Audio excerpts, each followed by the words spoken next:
Ought to know you bought it. What country you from? Mr. Paul. Bullshit. Market 8, dude. Excuse me. Market 0, next frame. Bullshit, Walter. Market 8. Work of art. It's parallels with the legendary Green Man. I don't think. This is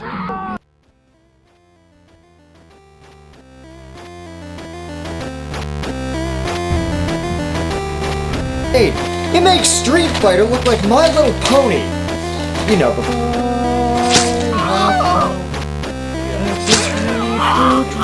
this.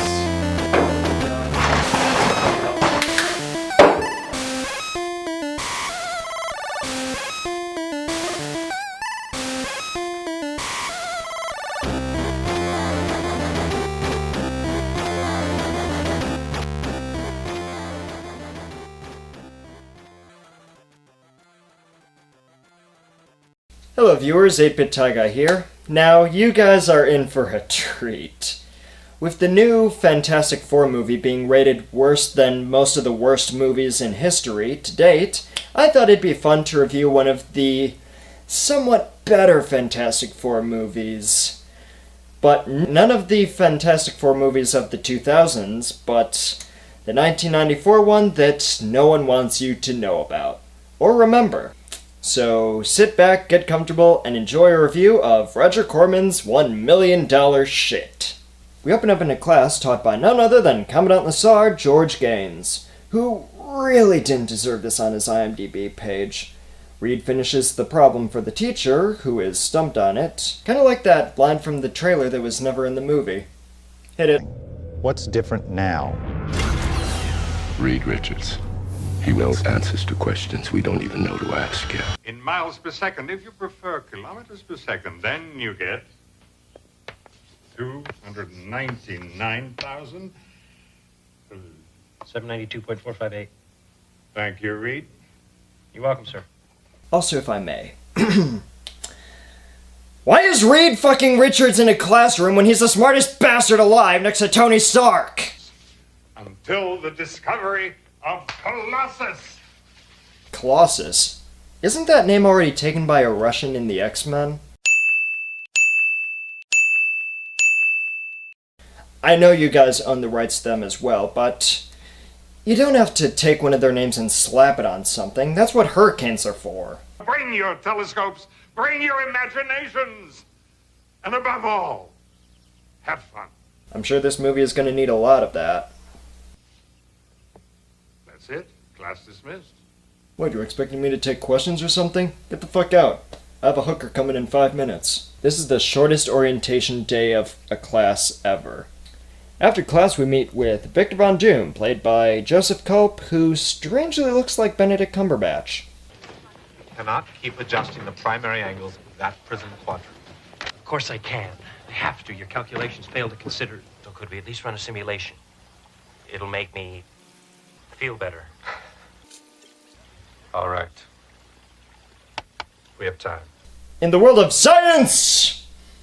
Isn't testing something to be sure it works kind of the whole point? If something doesn't work, try something else, and so on and so forth.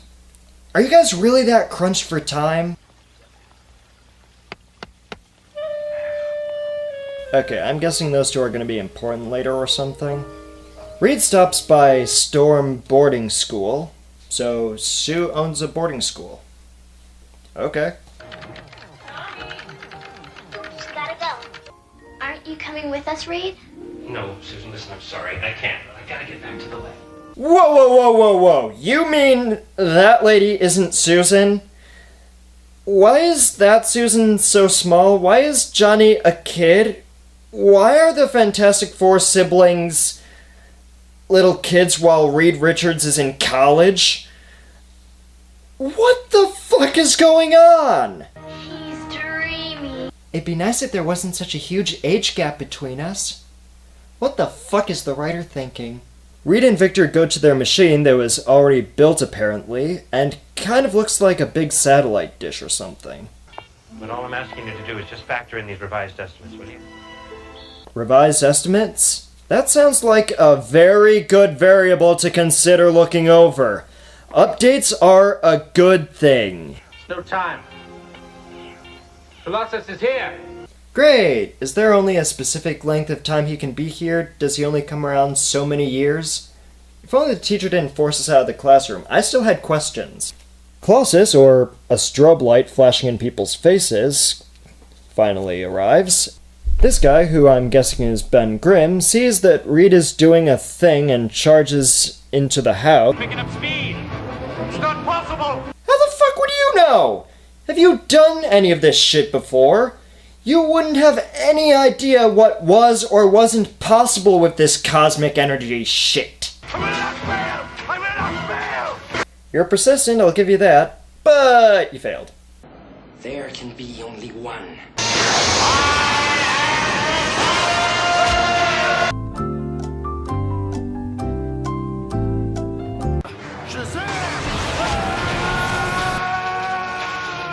The lightning strikes when they could have gotten the hell out of there. Well, he's dead. Cool lightning rod, but that lightning would have went through him like a bullet. Muscle Man Ben Grimm charges in and pulls Victor away from the intimate lightning spasm. Now would be a good time to get a doctor or something. Any second now.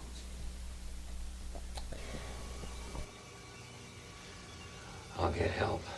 Wow, that's a real good idea. Maybe rather than a dramatic pause, doing that! Maybe getting help soon as possible has a better chance of saving his life. The burns were too severe. I'm very sorry. There was nothing we could do. Also, his insurance isn't going to cover this. The doctors plan on saving Victor, who is apparently not dead somehow, behind Reed's back for whatever reason. We move forward 10 years later, where the years have not been kind to Reed, who is talking with Ben in the House of Tomorrow, known as the Baxter Building, where they go over a plan and need more of a crew.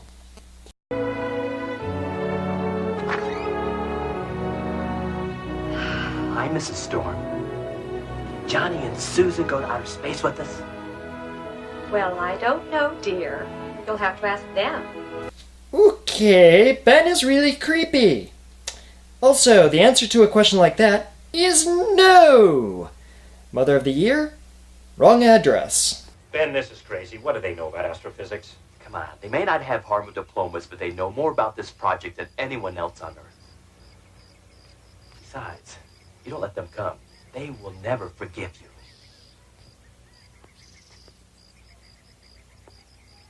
I would have picked people with some form of experience and know-how, but I guess the childhood friends of mine that I knew growing up that are like 10 to 20 years younger than me work too. Not really, shut up.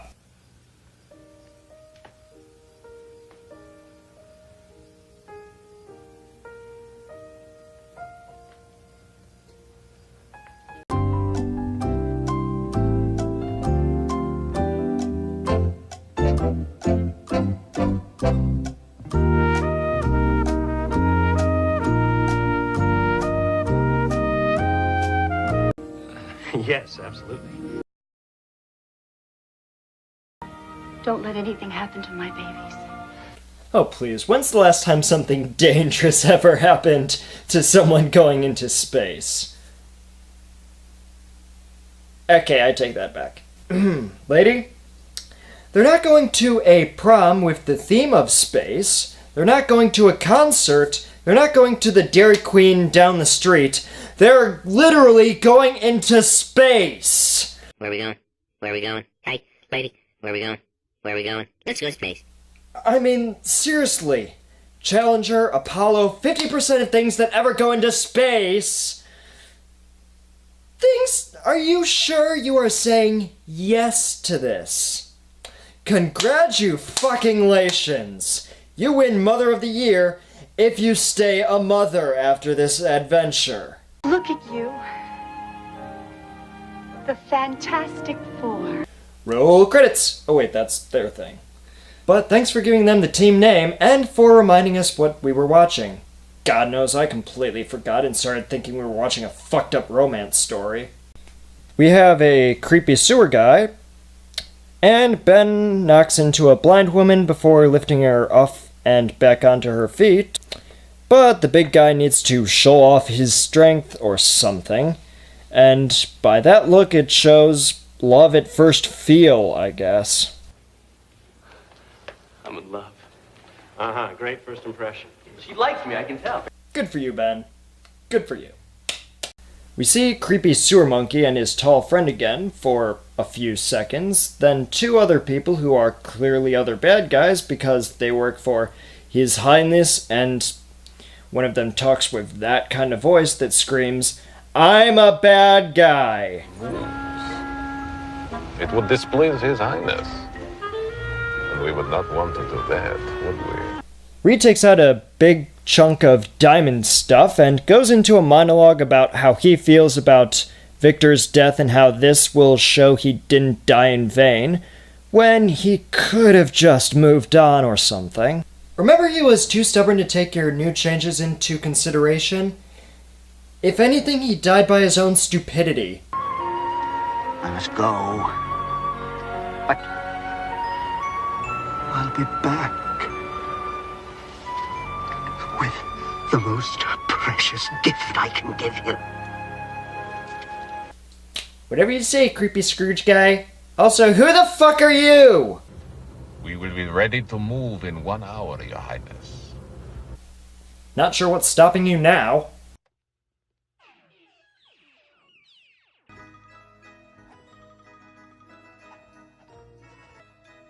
Are you fucking kidding me? How about a laser grid that spans a bit over the waist? Seriously, if you can simply just walk around the laser grid, it's barely a decent security system. The only way this would work is if you spread a bunch of Legos all over the place. What the fuck, Reed? You're supposed to be smart. At least there's a video camera. That isn't even Reed's, but Dr. Doom's, or His Majesty's. When the hell did he install that? The perfect offering. Oh, and this guy just happens to have a man-made replica on hand.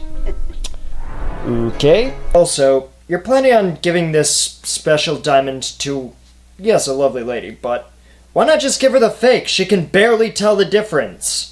And not for the reason you think. T-minus 15 seconds. Guidance is internal. 11. Reed and his team fly off into space, no problem at all, to do science stuff. Space, space, space, space, comets, stars, galaxies, Orion. Susan, enter the release sequence. Got it. Second it hits the inner circle, Johnny, you activate the gravitational field. Aye, aye, sir. And apparently Johnny and Sue know what Reed is talking about, and how to do it. Hopefully he went over this stuff before they took off. Well, it is nice that they're doing this out of the goodness of their hearts for a dear friend of theirs. That's exactly why you pay me the big bucks. He thought he was getting paid. Your actor isn't even getting paid much for this, if at all. There's a malfunction due to the fake diamond. The four get their own personal light shows before the ship explodes and Doom laughs at their supposed death, because he can apparently tell what happened. Okay, tone it down. It's not that big a deal. Nice throne, though. Seriously, bring it down a notch, buddy. Of course they survive somehow. Ben isn't a walking boulder yet, because his transformation needs time or something. Johnny sneezes and we get a burning bush. Sue fades into the frame by the mystic force of the green screen, and trips on air or something? Seriously, there's nothing she could be tripping on. Reed reaches out to catch her with only one hand and a cheap but decent special effect. Oh, great. It's gonna be days before they find us, especially if they think we're dead. Who is going to find you? Did you arrange for a landing party to meet with you and debrief or something? I'm sorry, but I might have missed that shot.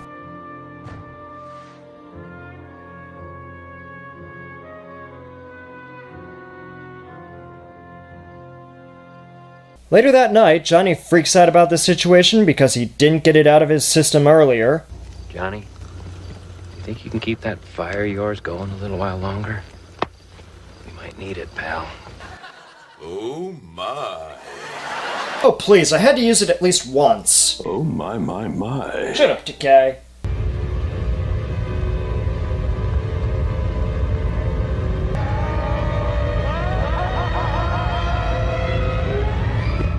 Okay. Now little blonde punk ass is creeping me out. A little more than onion.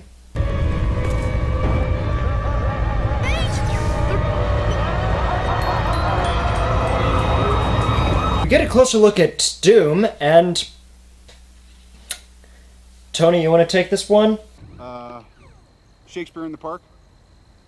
Doth mother know you weareth her drapes? No. It's not possible.